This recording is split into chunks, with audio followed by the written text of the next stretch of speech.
Hello, my name is Jason Bett and welcome to another edition of Mashup Vix. This is a documentary that I've been wanting to make for a long time. It's about car gods. Why do we need them? The life of a car god. Do people appreciate car gods for what they are? I've parked my car here now, and the question I want to ask you, is my car safe there? I don't know. You tell me. If you want my opinion, my answer is no. The car is not safe. Why? Because of the crime levels in this country and the unemployment rate, the high unemployment rate. So let's go into it quickly. So just like I mentioned earlier, is my car safe there? And I said no. And I still don't think so. Because why? Because of the crime in this country. But can I wake up tomorrow morning? Can I know that when I go inside my house, is my car going to be there tomorrow morning? No, again, not. Because of the crime levels in this country. But that's not the point. The point is I want to make a documentary on car gods, on why they have to work as a car god. We all know that a lot of us don't like the car gods. Some of us do. Some of us feel sorry for the car gods and give them a tip in it. But coming back to the tip, is it necessary? Is it necessary to give the car god a tip? Some people would say yes and some people would say no. After all, it's a donation. You don't have to give. And the reason why I say that is because a car god should earn the tip. He should be able to give you the service. He should be able to know that when you come back out of the shop, your car is there and your car is safe. But is it just about looking after your car? I would say no, because there's other factors involved as well. If a car gets scratched, if somebody else parks next to your car and he scratches your car, will that car god take down the details? I've seen it in certain shopping centers and shopping malls that yes, the car god does. He takes the details down, and when you come out of the shop, you have a peace of mind, and then he will tell you straight, ma'am, sir, this customer has scratched your car. Here's his details.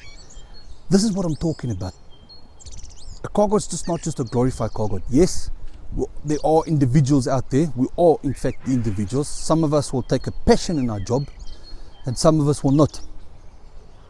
So I'm going to ask some car gods some questions on why they became car gods and how do customers treat them.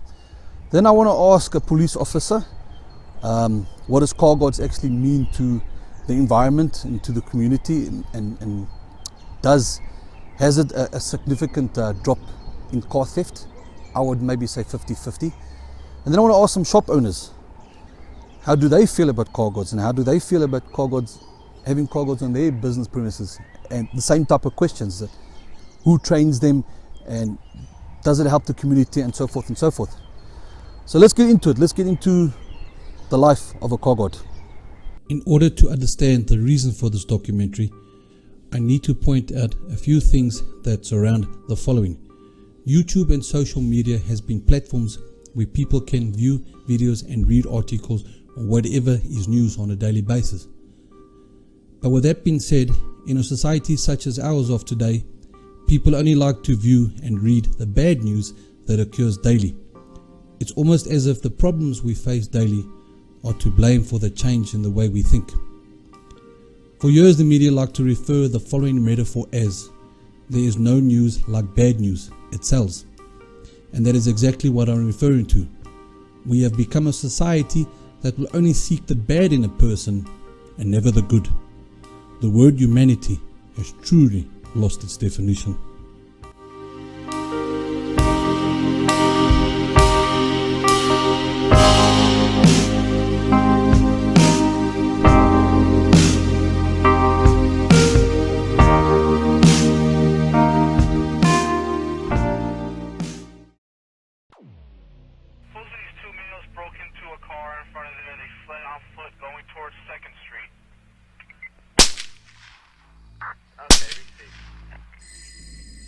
Crime. Crime is one of the reasons why we have car gods today. But crime in general is bringing South Africa down to its knees. We have become among the most dangerous countries in the world, and it's costing us. South Africa ranks within the bottom 20 in the world, 18th to be exact, while the murder rate makes South Africa the 8th most violent with a rate of 33 per 100,000 people. Amongst those crimes are also carjacking and vehicle theft, which takes place on a daily basis. A lot of these crimes can be avoided, but not all criminal activities can be avoided. Unfortunately, society has created a loophole for the means needed to survive the ever-increasing unemployment rate. It would seem with the current unemployment rate versus the population rate, there is simply just not enough resources available for everyone. The gross domestic product, also known as the GDP, has shown significant growth over the mid-1990s, but since 2014 the GDP is fighting a battle. The entire South African economy shrank by 0.7% for the first quarter of 2017. The only way to overcome crime is to create employment, manufacturing, whether it will be in making clothes to building aeroplanes and selling these products with a proudly South African sticker on it. Manufacturing is just one of the few that can put the GDP back on the map. To end off on a positive note, not all of the sectors within the GDP is in a negative state. Mining for 2017's first quarter was up at 12.8% and agriculture by 22.2%. Assuming the bill on the land expropriation gets amended, then we will see a different picture.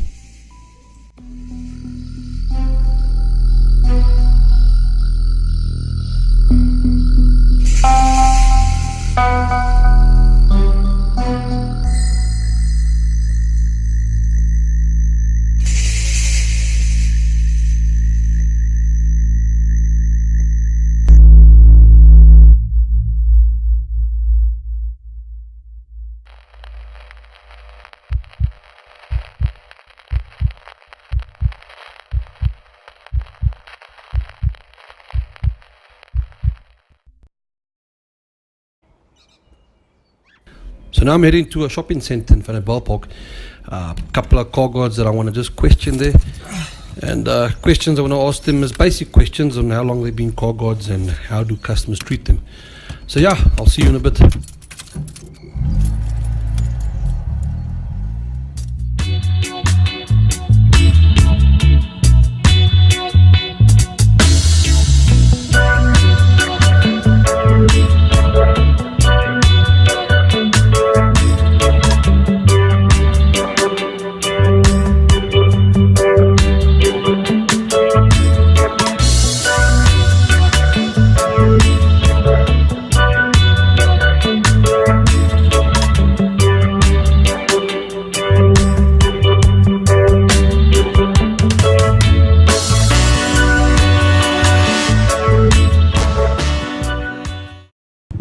Okay, I'm here now at a bottle store in Van der Park. It's a very well-known bottle store, but I'm not going to give its location, nor am I going to give its name. There's two car guards that I wanted to interview here today, only one. The other, the one's name is Jimmy, the other one Lawrence, but he's not here, so I'm going to try and come back for him another time. But let me speak to Jimmy and just find out quickly what goes on inside his head as a car guard and how he feels about the current situation, about why he is a car guard. So yeah, let's interview Jimmy quickly.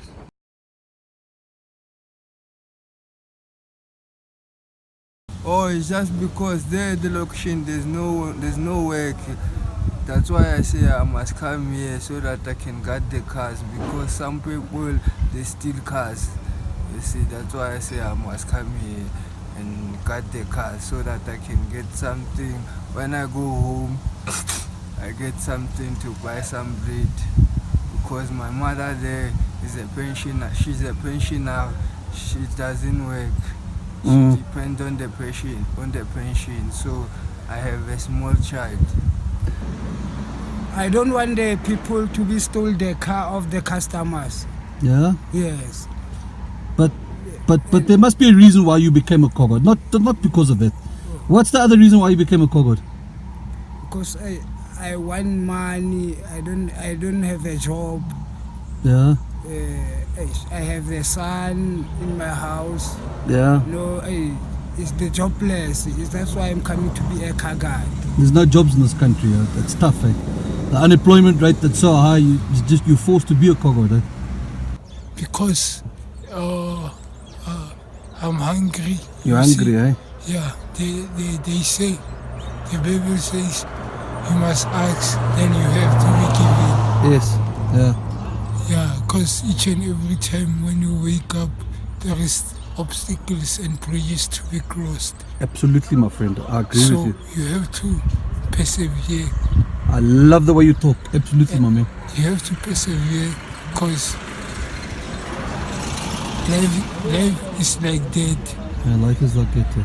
but it will change. It will take time.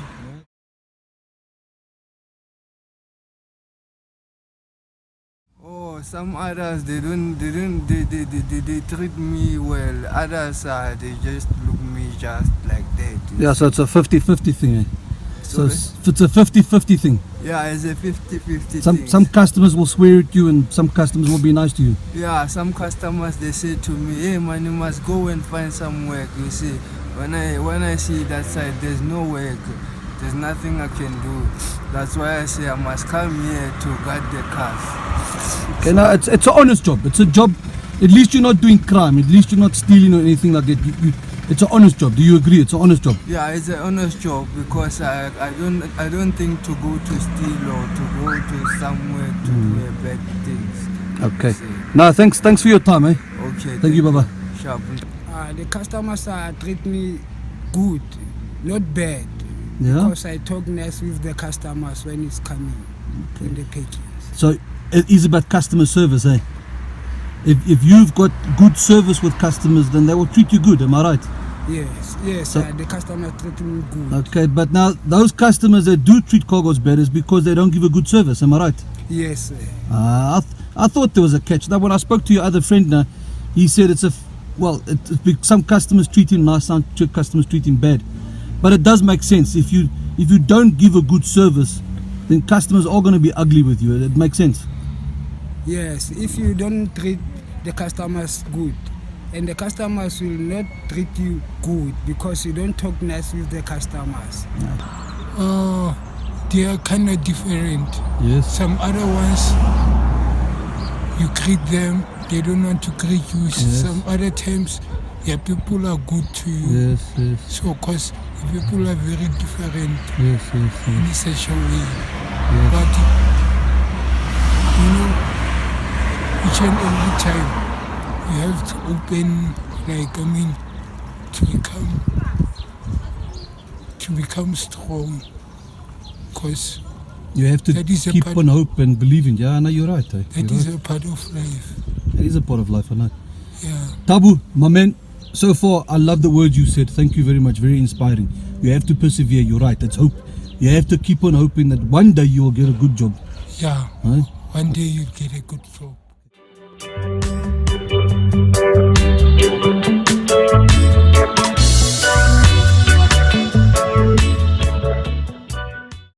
Yes, and there you have it. The interviews I did with a couple of car gods. Next, I want to do some interviews with some customers and see how they feel about having car gods looking after the cars. And maybe some shop owners. Maybe I can speak to some business owners and ask them, how do they feel about having car gods around looking after their customers' cars? And does it benefit the community? Does it actually keep the surrounding area safe away from criminal activity as such?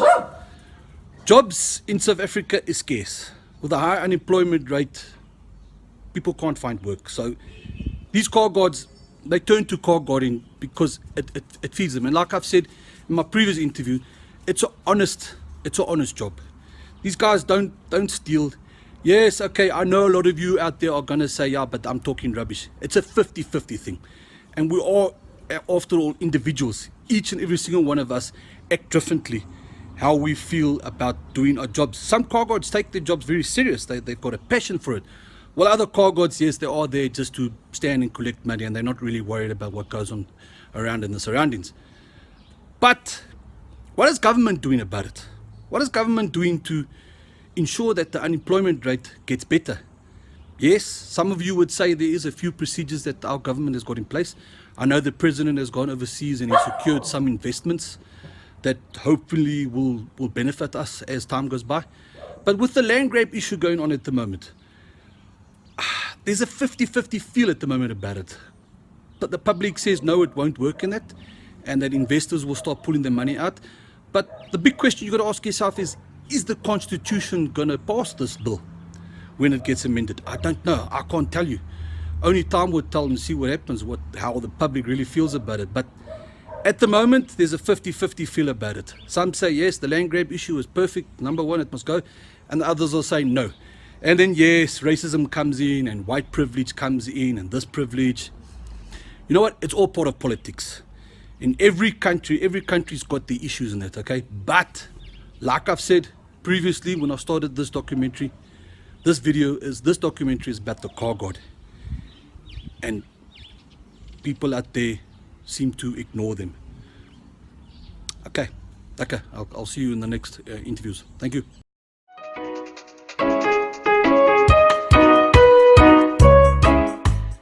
So now I am on my way to go and interview a shop owner of a very well-known supermarket in Vanderbijl Park. His name is Louis and he is very well known in the community. The questions I am about to ask Louis is very straightforward, and I'm hoping to get a positive feedback on how he feels and how much Car Gods means to his business and the community. After this interview, I will interview a police officer who is also very well known in the community. There too, I'm hoping to get more clarity on how Car Gods help in towards fighting crime.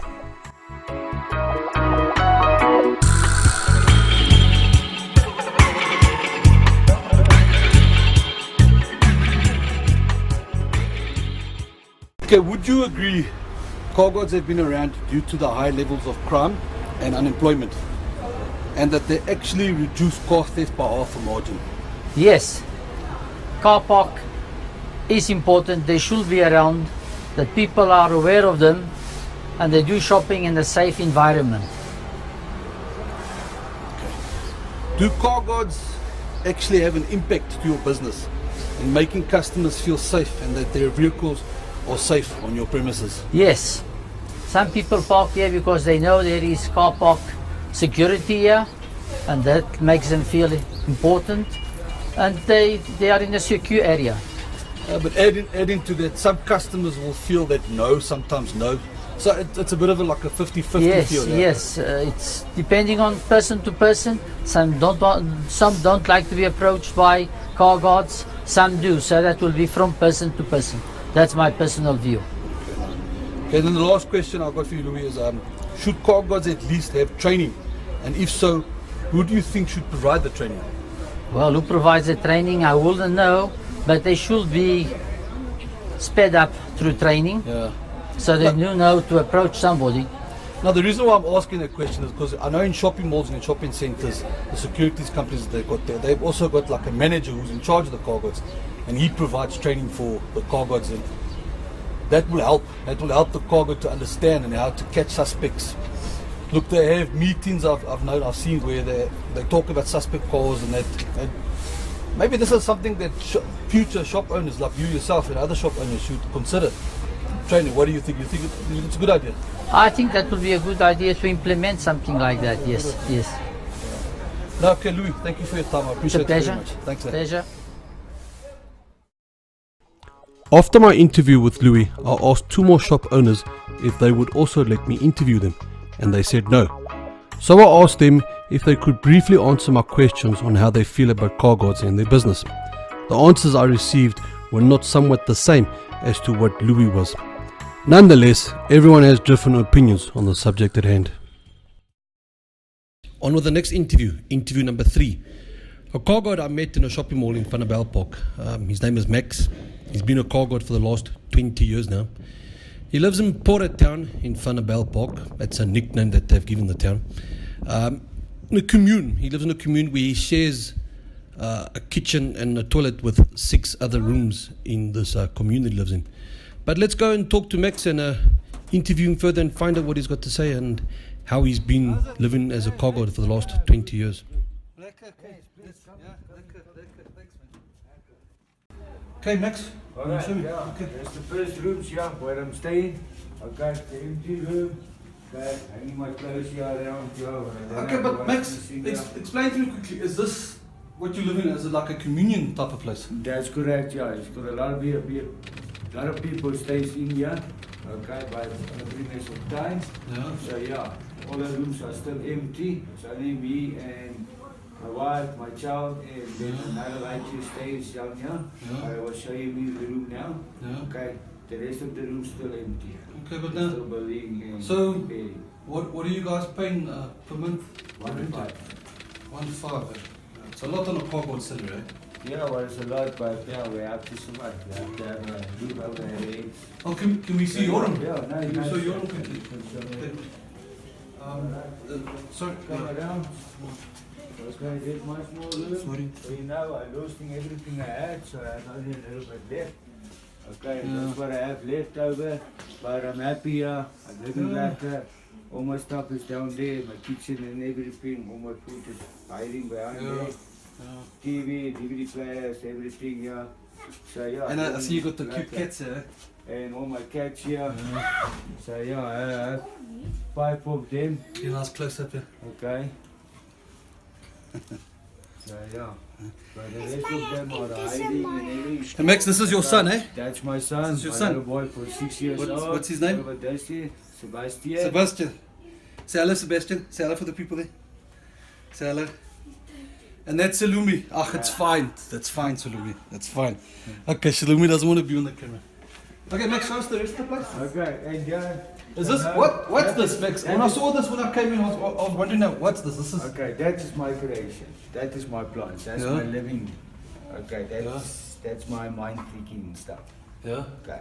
So yeah, I built in the boxes, I created with other boxes and all kind of plants and everything. So yeah, I decided to 2 boxes, few plants here, get that one, I pick up Yeah. next to the road. Okay, then I got my 2 bonsais there and everything, and yeah, mostly that bucket No, it's nice. with the tree and everything. So obviously, I can And see they're still busy- building. Yeah, they're still busy building here and everything. So yeah, you will see another all around here will be blinds and everything. Then you're moving out. So, okay, just for the viewers, by saying this is a communal, communals mean that it's like a flat where all the rooms are available, and then further down you'll see there's a shower and a kitchen. So basically, you can have up to how many rooms here? 1, 2, 1, 2, 3, 4, 5, 6. rooms. So you can have 6 families here, and they're gonna share one shower One shower, and one kitchen. one kitchen. Okay. I wanna Then see you go your to the shower. shower. Then you got another room here. Okay, it's close up. Then you have your little shower here. Okay. So it's a shower and a toilet you've got here. Eh? Yeah. And yeah, in the back you also have your mirrors, your kassie, your washback, and everything you can shave. Nice man. Like a ventilation there when Nice, you shower man, and nice, everything. Okay. This Just is your picking up. kitchen. I'm still busy building the kitchens and everything, yeah. So yeah, they have to still put in the stove and everything for us, but Yeah. yeah, we have wet water and everything. And yeah, I said it's a little bit messy. The guy who's building the place here and doing all the work here, yeah, he's a bit messy. You just leave the place like this. When it's No, okay, Max. Yeah, thank you. more than Thanks for welcome. that. We're gonna sit down now and we're gonna have a quick interview. I'm gonna quickly ask you some questions. Okay. No problem. Let's go to the process. Okay, so now I'm here in one of the rooms now with Max. I'm going to quickly just ask him a few questions on how long he's been a cargo and that. Okay, Max, thank you for the opportunity. It's a I pleasure. really appreciate this. The reason why I'm doing this, why I'm interviewing cargoes, I just want to show the public out there the life of the cargo and how they live in it from day to day, and the tips that they get and the money that they make to survive. Max, how long have you been a cargo now? It's about 20 years of my life. And in and out, yeah, I'm moving, doing some contracts, doing some other jobs as well to survive, to get more money so you can buy more things, to create up your house and everything, your living place. So yeah, from time to time, yeah, we're working outside and then go back to cargo, yeah, we're surviving day to day, every day. So yeah, that's life. Okay, Max, I know you work at a shopping centre. I'm not going to disclose its name for security purposes. A lot of people out there, they get very sensitive when they find out where you work in it. But how's it been? I mean, do you think in the shopping centre that you work, do you help prevent crime as such as guarding cars? Yes. We are very strictly there, the rules are there and everything. Yeah, we're catching a lot of scarams there and everything. Car thieves, yeah, they don't steal any cars down there. If they're stealing inside, yeah, we're locking up them and we're catching them. Yeah, so yeah, and for security for the customers as well. And yeah, to welcome them at shopping centre and everything. Yeah, they feel welcome and they're feeling safe and they know you're doing a job and you're doing it right. Okay. Max, recently I did an interview. I interviewed a shop owner of Vasco shopping, a little small shop. And I asked him the question and he couldn't answer me as such. I asked him, security training security training, should it be provided with car guards as well? And he told me, well, he's not quite sure who's going to do the training there. But I know in shopping centres, like in the shopping centre you work, you've got managers there that provide training. Can you give me a little bit of in-depth of the training? Yes, that's a basic thing. The management, and on top of the management, for saving us the shopping centre and everything. Yeah, they're providing us from security rules and everything. Yeah, rules you have to apply as a car guard in your areas. And if you are a supervisor or assistant supervisor, or you're working on good lights and everything, or you're working permanent, so yeah, you have your special training to let the customers feel safe and everything, and yeah, to provide crime and everything, keeping up the areas, keeping your eyes open and everything.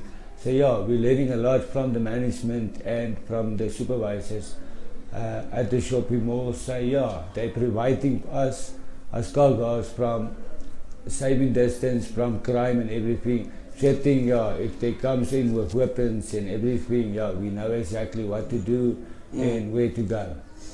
Max, there where you said about supervisor's assistant, it sounds like you've got like a proper structure in place where you've got like a command to follow. So you've got a supervisor assistant. So that means you've also got CB radios? And that's correct, yeah. Okay, so... yeah, I've had too many radios we're communicating. We have management, assistant management, supervisors, assistant supervisors, and also a lot of the car guards also have the training to working with the radios and everything. So yeah, when something happens, yeah, we just call one call on the radios. We have a control room as well there. So for inside security, outside security, all working together as once. So yeah, we're providing a lot of crime inside the I like that, because that means I can come to the shopping centre and know that my car will be there secure, because you've got cameras all over, you've got CB radios, there's communication between the car guards and the security inside the mall. That I would say, that is nice. I mean, this is something that a lot of shopping centres and smaller shops should look at. They should have in-depth training with the car guards outside and that make them feel a part of something. I mean, the reason I'm asking, because I know in town, for example, those car guards there don't really get training. I could be speaking under correction in that. But I know customers that I've spoken to in past in that they feel very unwelcome. They don't feel like their car is safe in that. And then that also helps the tip. I mean, these car guards don't get much money, the ones that work in other shopping centres. But I know in shopping centres, the tips are good because you guys are giving a service. Could you explain to me quickly the service that you provide making customers feel safe? Okay, the service we're providing, okay,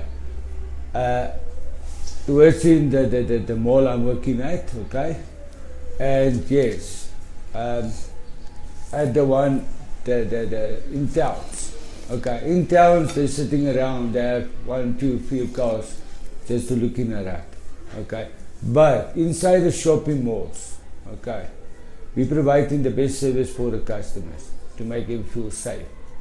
Okay, that's how we know how to operate with the customers. We have that special training, and also have some medical backgrounds. Might something happen with the customers inside the mall, maybe one fall or slips, or yeah, especially on the wheelchairs parkings with the customers with wheelchairs and everything. We do it in the best our side, to make them feel welcome as well as a normal person. You understand? I'm loving what I hear. It's nice to have this service that car guards can provide to the public as such and make them feel safe.